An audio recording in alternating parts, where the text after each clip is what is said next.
And guys, tapos na yung ating PVC DIY harder. Guys, mga baday, dahil project ron mga baday, maghimo ta og DIY nga PVC hurdle. Kay kani siya dili gyud siya official. Wala man nilain kung buhat ng kahoy bukat man, medyo delikado. So gamit mi og PVC pipe para kung maigo sa tiil sa bata, safety siya kaya tumba mo. So ako ipakita sa inyo mga baday. Muna ang mga PVC pipe na need na ko mga baday kay nagpa-apil man ako mga kauban. So mga baday, mga elbow fittings yan. Sugod na ko ano yung mga baday. Wala na akong ipakita ganyan mga baday ang pag-cutting ano, puro cutting na yun ako mga baday. So ako na nang symbol ron kung human yung upat symbol sa ito sa nang pakutangan fittings mga baday.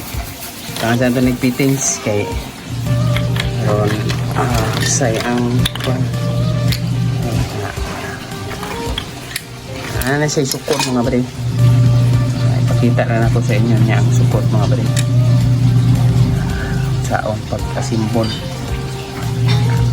ano yung mga sukot sa ito padulong na mga baday. Kung na ipakita nyo mga baday ang pagkasimbol gamit ang solvent mga baday. Yuhan ito yun.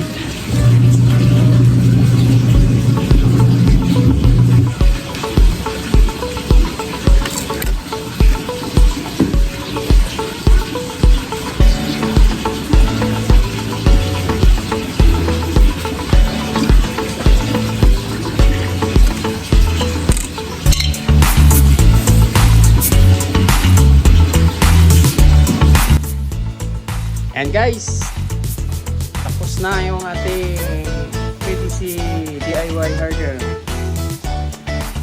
Guys, natin guys. So lalagyan natin ito ng adjuster.